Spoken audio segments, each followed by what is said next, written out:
आज मैं आप सबों को प्राचीन भारतीय इतिहास के स्रोत के बारे में जानकारी दूंगी। प्राचीन भारत के इतिहास को निर्धारित करने एवं इतिहास के अस्तित्व को स्थापित करने के लिए निम्नलिखित साधन उपलब्ध हैं। पहला, साहित्यिक ग्रंथ। दूसरा, ऐतिहासिक ग्रंथ। तीसरा, पुरातात्विक स्रोत। और चौथा, विदेशी लेखक एवं यात्रियों का विवरण। पहला, साहित्यिक ग्रंथ।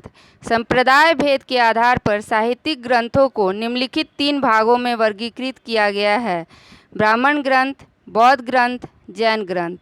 ब्राह्मण धर्म ग्रंथों को पुनः निम्नलिखित भागों में वर्गीकृत किया गया है: वैदिक साहित्य, ब्राह्मण ग्रंथ, आरण्यक, उपनिषद, वेदांग, स्मृति, पुराण, षड्दर्शन एवं उपवेद, महाकाव्य। वैदिक साहित्य सृष्टि के सबसे प्राचीनतम एवं सर्वश्रेष्ठ ब्राह्मण धर्म ग्रंथों का अप्रूप वैदिक संपत्ति है। वेदों की संख्या 4 है। पहला, ऋग्वेद। दूसरा, सामवेद।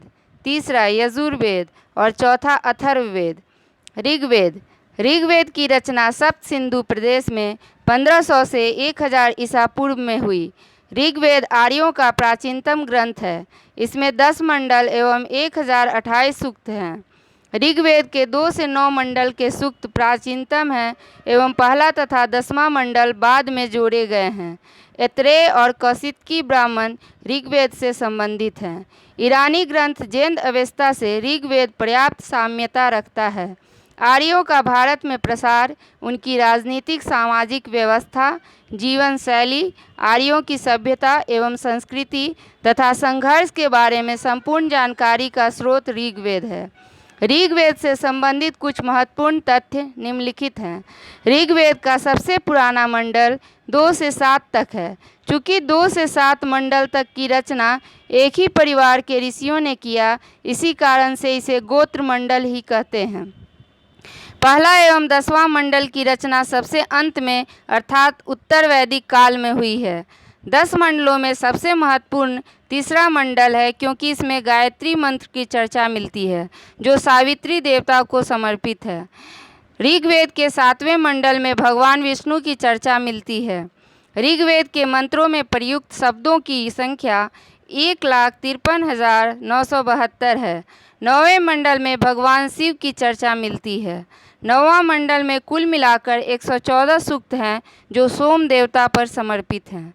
सोम शिव के प्रतिनिधि थे। साथ में सोम को वनस्पति के देवता के रूप में भी जाना जाता था।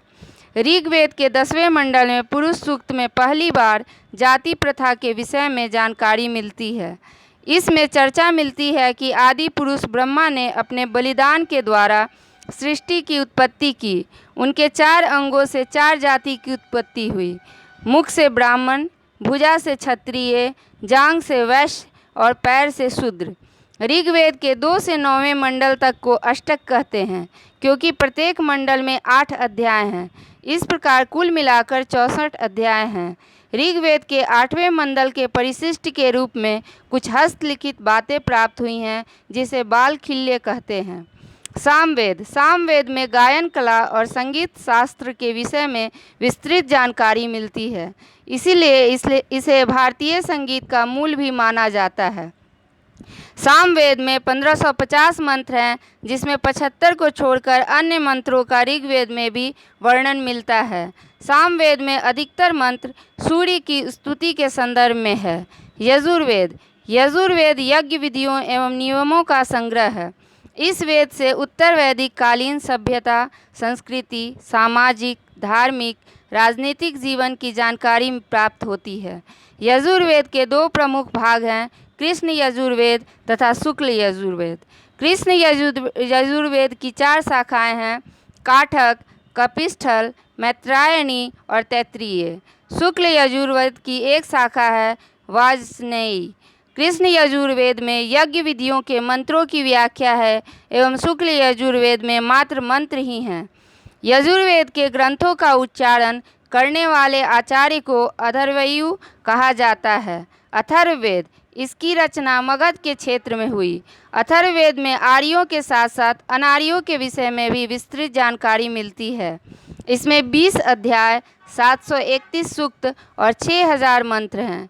अथर्ववेद में चिकित्सा, धनुर्विद्या, जादू टोना, मंत्र और तावीज़ से संबंधित तथ्य हैं। अथर्ववेद आर्यों की सांस्कृतिक गतिविधियों को अभिव्यक्त करने का सर्वोत्तम स्रोत है। सभी वेदों के अपने अपने उपवेद हैं। ऋग्वेद का उपवेद आयुर्वेद है तथा रचनाकार धन्वंतरी हैं। सामवेद का उपवेद गंधर्व वेद है तथा रचनाकार भरत मुनि हैं। यजुर्वेद का उपवेद धनुर्वेद है तथा रचनाकार विश्वामित्र हैं। और अथर्ववेद का उपवेद शिल्प वेद है तथा रचनाकार विश्वकर्मा हैं। सभी वेदों के अलग अलग पुरोहित भी हैं। ऋग्वेद के पुरोहित होत्रा या होत्री ब्राह्मण थे। सामवेद के पुरोहित को उद्गाता ब्राह्मण कहा जाता था। यजुर्वेद के पुरोहित को अथर्वयु कहा जाता था। अथर्ववेद के पुरोहित को ब्रह्मा कहा जाता था। इनमें सबसे योग्य पुरोहित ब्रह्मा थे।